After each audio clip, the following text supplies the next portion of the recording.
que parecia mais uma teoria da conspiração agora ganha força com fato plausível. Washington pode estar movimentando sua inteligência para desestabilizar governos na América Latina, inclusive o do Brasil. O risco de ser taxado de alienado faz com que poucos abordem o assunto. Porém, aos poucos, parte da mídia observa a hipótese de que o governo dos Estados Unidos considera a presença do PT uma ameaça geopolítica. Aliada histórica dos Estados Unidos, a direita brasileira já usou do mesmo expediente no passado, e com uma atuação semelhante. O maior símbolo empresarial brasileiro, a Petrobras, por exemplo, foi alvo de uma campanha difamatória que misturou comissões parlamentares de inquérito com acusações de que a estatal servia aos interesses comunistas. Pesquisamos as edições de 1960 a 1964 dos jornais A Noite, Jornal do Brasil, Correio da Manhã, Diário de Notícias, Diário do Paraná, Folha de São Paulo, O Globo, Última Hora e Tribuna da Imprensa, e foi encontrado um cenário político semelhante ao que vivemos atualmente. Notícias de crise econômica, a proximidade com a Rússia, China e países da América Latina, e não por acaso, denúncias de corrupção na Petrobras. O levantamento demonstrou que o papel exercido por parte da imprensa, a atuação da Embaixada Americana no Brasil e as movimentações da direita brasileira em 1964 têm uma grande semelhança com fatos que ocorrem atualmente no Brasil.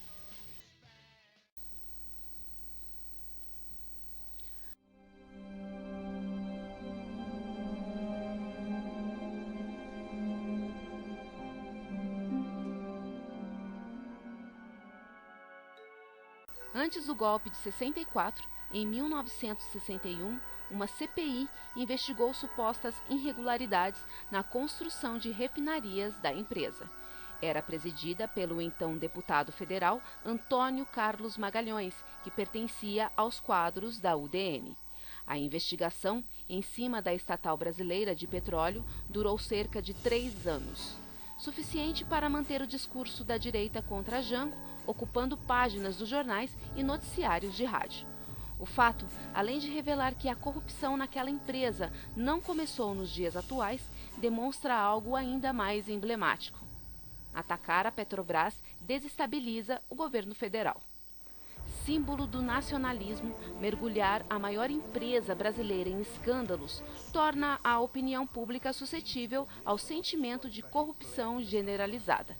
No passado, funcionou como um dos ingredientes para desestruturar o governo de João Goulart, presidente que assumiu o mandato após a renúncia, que fora deposto em 1964 após uma intensa onda de desarticulação política que envolveu o Congresso Nacional, manifestações nas ruas, uma campanha de combate à corrupção e discursos anticomunistas. Um relatório da CPI foi divulgado às vésperas do golpe de 64. Precisamente um mês antes, e de forma incompleta. Foi mais um motivo para justificar o próprio golpe. Após a instalação do regime militar, o assunto praticamente desapareceu das páginas dos jornais.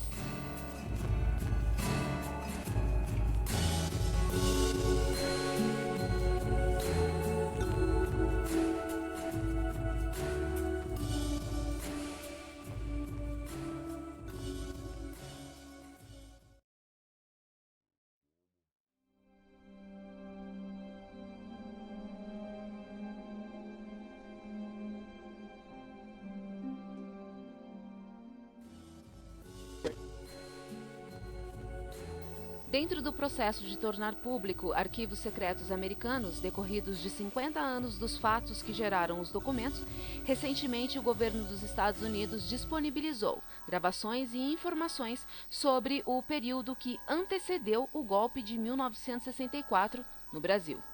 Os documentos comprovavam o que, até a sua divulgação, era tratado no Brasil como teoria conspiratória. O golpe militar de 1964 teve participação e apoio direto do governo norte-americano. João Goulart, que não viveu para ver a publicação das informações, morreu sem acreditar que houve uma intervenção deliberada dos Estados Unidos. Em uma entrevista publicada no começo deste ano, até então inédita, concedida ao jornalista americano John Foster em 1967, Goulart disse: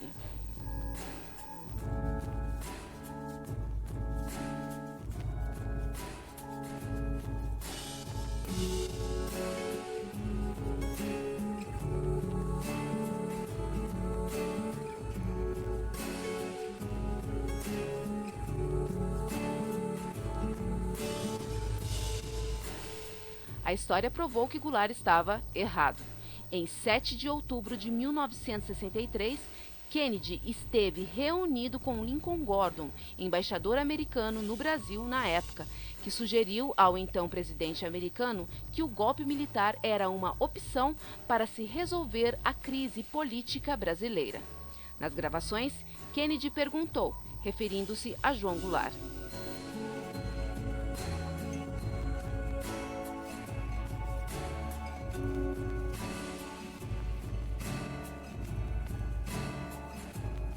Gordon revelou haver dois planos.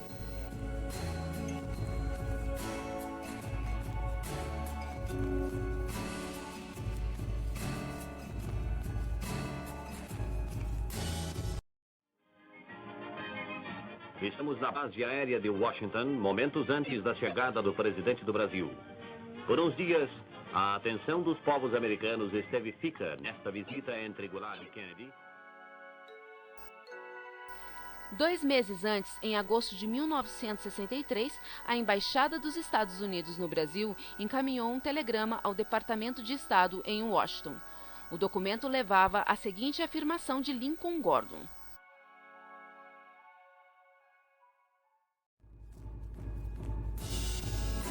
documentos do Wikileaks vazados em 2011 revelaram que a embaixada americana continua a enviar informações sobre o governo brasileiro aos Estados Unidos.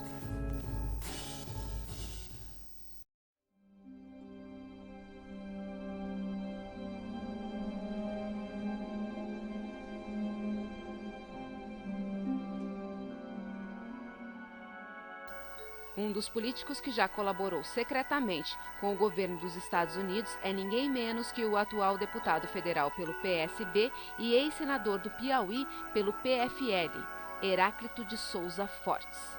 Em documento secreto da Embaixada Americana, datado de 13 de novembro de 2007 e enviado à CIA, Serviço de Inteligência Norte-Americano, NSA, Agência de Segurança Nacional dos Estados Unidos, e ao Departamento de Energia dos Estados Unidos, o então senador, que era presidente da Comissão de Relações Exteriores e de Defesa Nacional do Senado, repassou informações sigilosas para Washington e instigou uma ação de intervenção mais dura no Brasil.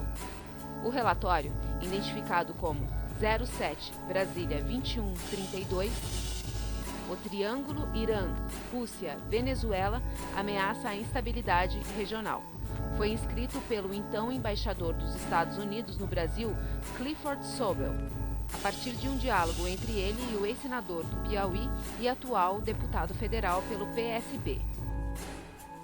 Pelo relatório, Heráclito ligou para Clifford no dia 5 de novembro de 2007 e pediu um encontro urgente para tratar de uma questão que não poderia ser discutida no telefone. Fortes encontrou com o embaixador naquele mesmo dia à tarde e o encontro continuou na manhã seguinte. O relatório tem uma seção denominada Ligando os Pontos, em que há um resumo do que disse Heráclito Fortes. O relatório é complexo, mas versa sobre compra de armas russas, esquerdismo venezuelano, boliviano e peruano e o fato de a diplomacia venezuelana com o Brasil se tornar cada vez mais comercial, levando grandes empresas brasileiras para aquele país, o que, segundo Heráclito, favorecia o que ele chamou de causas populistas no Brasil. Em resumo, Heráclito demonstrou sinais preocupantes de que o Brasil se aproximava da Rússia, do Irã, da Venezuela, aumentando a influência desses países na região, mutuamente se reforçando. O embaixador Clifford comunicou que as preocupações de Fortes estão paralelas com relatórios elaborados que apontam a compra de armas pela Venezuela, a falta de defesa brasileira moderna, o aumento de diplomatas venezuelanos no Brasil e o financiamento de círculos bolivarianos e organizações populistas. O documento, classificado como secreto, foi encaminhado à CIA e ao NSC, Conselho de Segurança Nacional dos Estados Unidos. 4 anos depois do diálogo entre o embaixador Clifford Soldel e Heráclito Fortes, o mundo descobriu que a presidente Dilma Rousseff e a Petrobras eram alvos da espionagem norte-americana.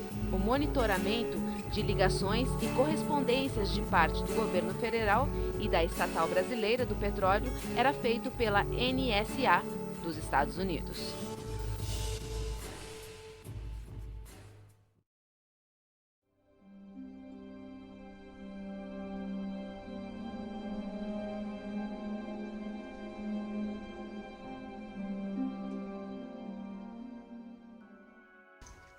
Em outro relatório de Clifford aos Estados Unidos, Heráclito Fortes surge com declarações sobre a formação de um bloco anti-América entre países latino-americanos.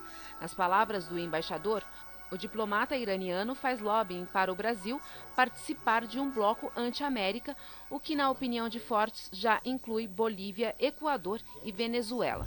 O Sheikh Attar, diplomata iraniano, disse a Fortes que ele também estava falando com a Argentina sobre o bloco. O documento, classificado como secreto, é datado de 18 de abril de 2008. Está identificado como 08 Brasília 526 no Wikileaks. As declarações de Heráclito Fortes, devido ao cargo que ele ocupava, o de presidente da Comissão de Relações Exteriores e de Defesa Nacional do Senado, tinha peso suficiente para serem consideradas por Washington. 2 anos depois do primeiro diálogo entre Heráclito e Clifford, os Estados Unidos começavam a modificar sua política internacional com relação à Venezuela. A Argentina, assim como o Brasil, passa por uma grave crise na sua economia e política. As relações Estados Unidos e Rússia ficaram estremecidas e atingem agora um dos piores momentos da história. Em comum, o fato de todos esses países que foram citados por Heráclito acabarem, de uma certa forma, alvo dos Estados Unidos.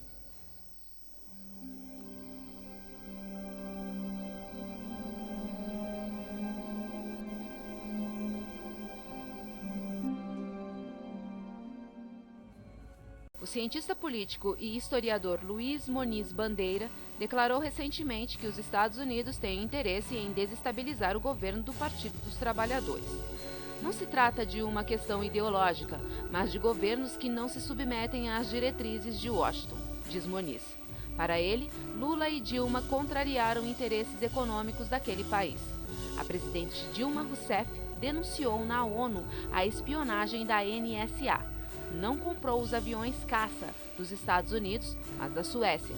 Não entregou o pré-sal às petrolíferas americanas e não se alinhou com os Estados Unidos em outras questões de política internacional, entre as quais a dos países da América Latina, declarou em recente entrevista. Lula e Dilma exercem, na política, um papel semelhante ao que era pretendido por Goulart. São aliados à esquerda, a movimentos populares e foram responsáveis por reformas de base que Jango não conseguiu realizar.